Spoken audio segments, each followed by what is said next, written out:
Kama unavyofahamu kwamba mtu anaponunua gari kuna vitu ambavyo mtu anatakiwa kuvizingatia. Sasa Miri yeye tuna swali letu ambalo anataka atujibu. Kama angepewa sekunde chache kuwashauri wa Tanzania wote kabla ya kununua gari, angewaambia nini? Miri na majibu, karibu sana. Mambo neighbor. Kama kawa. Jambo la muhimu kabisa, chunguza bajeti yako. Panga kiasi ambacho unachotaka kununua, yani kununua ile gari. Jua thamani ya gari, yani jue kwamba hiyo gari unataka kuinunua ni inauzwa kiasi gani, gharama zake za kuendesha kiasi gani, service, mafuta, vipuli, vitu hivyo vidogo vidogo.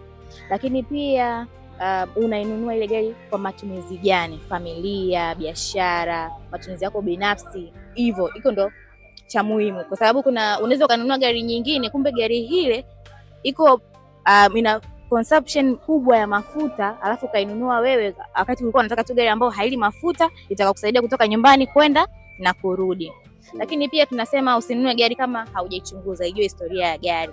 Kwamba gari hii, kuna gari ambazo zimetumika hapa Tanzania, lakini pia kuna gari ambazo zinakuwa zimetumika nchi za nje. Kwa kama gari matumizi yake, kwamba gari itumikaje, documentation zake zimekamilika, na hivyo vitu vidogo vidogo hivyo ndio muhimu ya kuchunguza, kwa sababu documents ni kitu muhimu sana, kwa sababu unaweza kukuta gari nyingine labda iliingizwa haikuingia kwa njia ambayo iko sahihi. Kwa chunguza documentation, chunguza kwamba ilitumikaje, kwamba hii gari labda ina changamoto fulani, kwa sababu wengi tunazojua kwa sisi Tanzania gari tunazokuwa tunanunua ni used. Kwa inaweza ka used in Tanzania au used in nchi zingine, kwa ujue kama hii gari hata kama nainunua changamoto fulani naweza nikaifix. Kingine bwana, tunasema at least fanya research kidogo, sababu kuna gari zingine ambazo unaweza ukanunua ikashuka thamani kwa haraka. Kwa hapo tunasema kwamba ijue hii gari ninayonunua, je, hapa nitakapoenda kuwekeza milioni 20 yangu, je, thamani yake itakuwa iko pale pale? Japokuwa tunasema watu wengi wanasema kwamba eti gari ni thamani yake huwa ni depreciating, yani kwamba ni ya kushuka. Kwa ndio utanunua gari hata kama itashuka ile thamani, je, haitashuka sana kutokana na kile kiasi ambacho nafanyaje mimi nacho kwenda kuinvest. Nadhani hivyo ni vitu muhimu na vya haraka ambavyo unaweza ukafanya kazi. Okay, Miri, sekunde 30 nataka uwakaribishe wateja wako katika taasisi au kampuni yako ya Miri Motors. Ndio.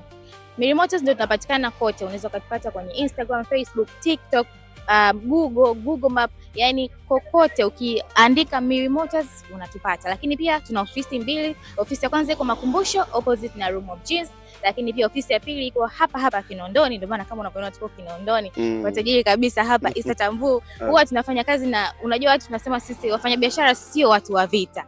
Kwa hiyo huwa tuna interlink na watu tofauti. Kwa hiyo sisi hatuko mbali sana na Kinondoni Studio opposite na Stereo Bar. Kwa hiyo ukifika hapo unaweza ukatupata, lakini namba yetu ni ile 0764163805.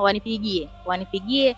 Hapo kwetu unaweza kununua kwa keshi, tunakopesha na unaweza kuweka kidogo kidogo, mnapata 10,000, 12, 100,000, milioni. Njoo weka kidogo kidogo uondoke na gari yako pendwa kabisa kutoka kwetu.